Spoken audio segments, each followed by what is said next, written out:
Voilà un nouveau chapitre sur les réactions d'oxydoréduction. Donc on va voir en quoi consistent ces réactions d'oxydoréduction, à quel type de transformation ça correspond. Et ensuite on verra une méthode sur comment équilibrer des équations de réactions d'oxydoréduction. Alors les réactions d'oxydoréduction, c'est une gamme très large de réactions, mais on va voir qu'il y a un point commun évidemment entre tout ça. Ça concerne aussi bien la formation de la rouille sur par exemple ici une voiture en fer, que le fonctionnement interne des piles, et puis également les réactions transformation chimique qui sont mises en jeu lors des feux d'artifice par exemple. Qu'est-ce que ces réactions ont en commun? C'est qu'à chaque fois on peut observer un transfert d'électrons depuis une espèce chimique vers une autre espèce chimique. Et ça constitue la définition d'une réaction d'oxydoréduction. C'est une transformation chimique qui consiste en un transfert d'électrons d'une espèce à une autre. À partir de là, on va voir plusieurs définitions qui découlent de ce constat. D'abord, la définition de ce qu'est un oxydant, eh bien, c'est l'espèce chimique capable de capter un ou plusieurs électrons. Dans le transfert, il y a une espèce qui va donner, l'autre qui va capter. L'oxydant, c'est celui qui capte les électrons. Alors voilà des exemples d'oxydants, mais on en verra d'autres dans le chapitre. Cu2+, est un ion qui peut récupérer des électrons, en l'occurrence 2, puisque par nature il lui en manque 2. Ça paraît logique de penser qu'il peut en récupérer 2, et donc il est un oxydant. Idem pour par exemple l'ion zinc 2, Zn2+. La définition inverse, celle d'un réducteur. Donc un réducteur est une espèce chimique qui est capable de céder un ou plusieurs électrons, donc de les donner. Et on retrouve ici par exemple certains métaux, le cuivre peut céder des électrons, en l'occurrence 2, c'est donc un réducteur. Le zinc, le métal zinc également. Des définitions qui ressemblent mais qu'il faudra bien distinguer des deux précédentes, c'est oxydation, donc ça ressemble à oxydant, évidemment la même racine, mais la définition n'est pas la même. Oxydation, ça concerne une réaction, une transformation. L'oxydation consiste à la perte d'un électron. Une oxydation est donc subie par un réducteur, puisque c'est le réducteur qui est capable de céder des électrons. Donc si on veut observer une perte d'électrons, ça va être à travers un réducteur, qui va donc subir une oxydation. Et ici un exemple, le métal zinc qui subit une oxydation et qui perd 2 électrons, donc c'est bien une oxydation, en devenant l'ion Zn2+. Petit truc mémotechnique pour se souvenir qu'oxydation c'est une perte.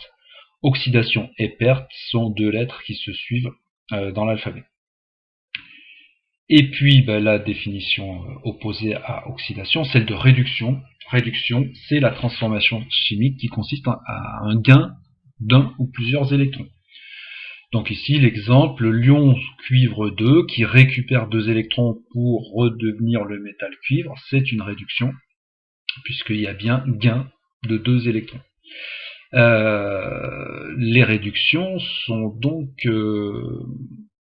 propres aux oxydants. Ce sont les oxydants qui peuvent récupérer des électrons, donc ce sont les oxydants qui subissent une réduction. Pour se souvenir de toutes ces définitions, il suffit de se souvenir de cette équation schématique. Ox, comme oxydant, plus un certain nombre n d'électrons se transforme en réducteur.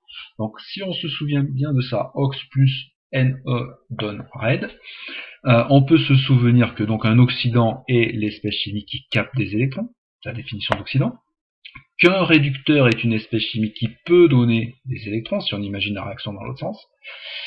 Qu'une réduction, c'est-à-dire la fabrication d'un réducteur, c'est le gain d'un électron, et qu'une oxydation, c'est-à-dire la fabrication d'un oxydant, est une perte d'électrons. Voilà. Avec cette équation schématique, on peut se souvenir de tout ça. On l'a vu à travers les exemples, en fait, les espèces chimiques fonctionnent par deux, on va appeler ça un couple oxydant-réducteur, puisqu'une espèce chimique capable de donner des électrons engendre une autre espèce chimique qui, elle, à l'inverse, est capable d'en gagner. Donc, les espèces chimiques vont par paire, par couple.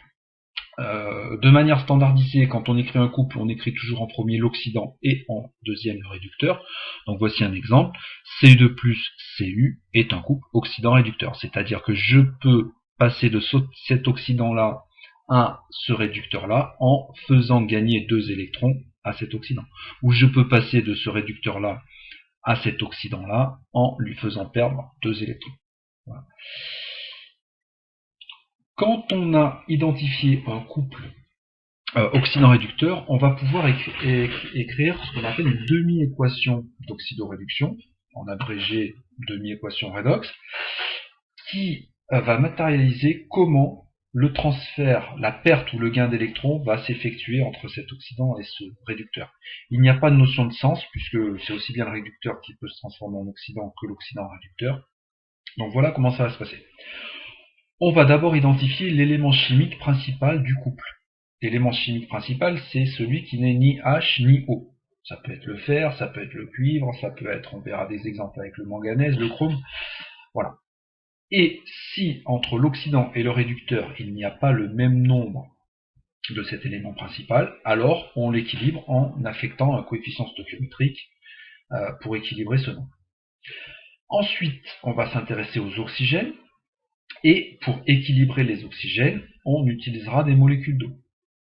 Puis on s'intéressera en troisième point aux hydrogènes, que l'on équilibrera en utilisant des ions H+, et on finira par équilibrer les charges électriques, puisque ça fait partie des choses à équilibrer, en ajoutant des électrons qui vont donc montrer le transfert qu'il y a entre l'oxydant et le réducteur. On revoit ça sur un exemple pour que ce soit plus clair. Le couple dichromate, l'ion dichromate, Cr2O7 2-, donc un ion complexe, associé au réducteur Cr3+, ion chrome 3. On va équilibrer la demi-équation entre ces deux espèces chimiques. On remarque que le nombre de chrome, qui est l'élément principal, n'est pas identique entre l'ion dichromate et l'ion chrome 3, puisque dans l'ion dichromate, il y en a 2, alors que dans l'ion chrome 3, il n'y en a qu'un. Donc on va équilibrer ce déséquilibre en affectant un coefficient 2 à l'ion chrome 3. Voilà. Deuxième élément qu'on devait équilibrer, on avait dit, deuxième point, les oxygènes en ajoutant des molécules d'eau. On voit qu'il y a un déséquilibre d'oxygène, puisqu'ici on en a 7, et que du côté droit, là, du côté réducteur, il n'y en a pas. Donc on va devoir utiliser cette molécule d'eau, que l'on va évidemment placer du côté des ions chrome 3 pour rééquilibrer. En ayant mis ces 7 molécules d'eau, on vient de créer un déséquilibre qui porte sur les hydrogènes. C'était le point numéro 3, point que l'on va donc rééquilibrer en utilisant des ions H+. Cette molécule d'eau, ça correspond à 14 hydrogènes, donc 14 H+. Et enfin, on constate qu'il y a ici un déséquilibre en termes de charge électrique, puisque 2 charges moins, 14 charges plus, donc globalement ici on va dire qu'on est à 12 charges positives, alors que de l'autre côté, 2 fois 3, il n'y a que 6 charges positives. Il y a donc un déséquilibre de 6 charges, 12 plus pour 6 plus, il va falloir mettre ici des électrons négatifs pour abaisser le nombre de charges positives et retomber sur 6 comme de l'autre côté. Et donc on le fait en mettant 6 électrons. Voilà, dernier point qui est un détail, une fois que la méthode est comprise, il n'est pas nécessaire d'écrire 5 lignes sur vos copies. Vous pouvez très bien faire toutes les étapes de la méthode, attention il faut les faire dans l'ordre,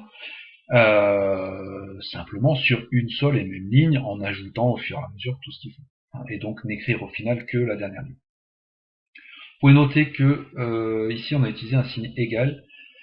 C'est pas un signe égal au sens mathématique, ce signe égal veut dire que il y a un équilibre entre le côté droit et le côté gauche, une fois qu'on a fini d'écrire la demi-équation, et que cette écriture ne préjuge pas du sens dans lequel on va utiliser le couple par la suite. C'est-à-dire, est-ce que c'est le réducteur qui va se transformer en oxydant, ou l'oxydant qui va se réduire. Une fois que l'on a équilibré donc des demi-équations, on va pouvoir passer à une équation complète d'oxydoréduction, parce que comme le nom l'indique, oxydoréduction, il va y avoir à la fois une oxydation et une réduction, c'est-à-dire à la fois une perte d'électrons par une espèce chimique, mais de l'autre côté un gain d'électrons par une autre espèce chimique. On ne peut pas avoir qu'une seule oxydation ou qu'une seule réduction, sinon il y aurait des électrons qui soit ne seraient pas attribués, soit qui manqueraient pour faire le processus. Donc la méthode, eh bien, une fois qu'on aura équilibré les demi-équations, il suffira de les additionner en faisant attention justement au fait qu'aucun électron ne doit être manquant ni en trop dans cet équilibre-là, et on va avoir parfois besoin d'utiliser des coefficients pour que les électrons entre l'oxydant et le réducteur soient équilibrés. On voit ça également sur un exemple. On va écrire l'équation de la réaction entre les ions dichromate, pour lequel on vient de voir l'exemple de la demi-équation, et les ions fer2, le tout en milieu acide. Donc ici on retrouve l'équation, la demi-équation avec les ions dichromate. Vous pouvez constater que le signe égal est devenu une flèche, parce que maintenant qu'on cherche à écrire la réaction entre les ions dichromate, eh bien on sait dans quel sens ça va se produire. On sait que ce sont les ions dichromate qui vont se réduire, donc là on peut mettre une flèche et écrire directement dans le sens, dans le vrai sens.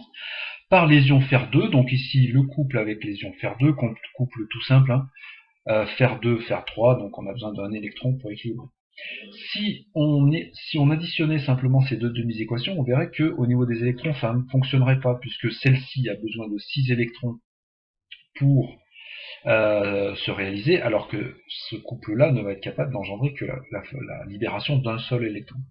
Donc pour que ça fonctionne, il faudra que ce processus-là de perte d'électrons de un seul électron se produise 6 fois pour que celui-ci puisse se produire une fois. Donc on va affecter un coefficient 6 sur la première équation et on additionne et voilà le bilan que ça donne. 1 Cr2O7 plus 14H plus 6 Fe2+, puisqu'on a multiplié par 6. Les électrons, c'est pas la peine de les écrire puisque on a fait exprès, ils vont être identiques en nombre à gauche et à droite. Et puis 2 Cr3+, 7 molécules d'eau et 6 Fe3+. Voilà, on aura l'occasion dans les exercices de s'entraîner à équilibrer ce type d'équation.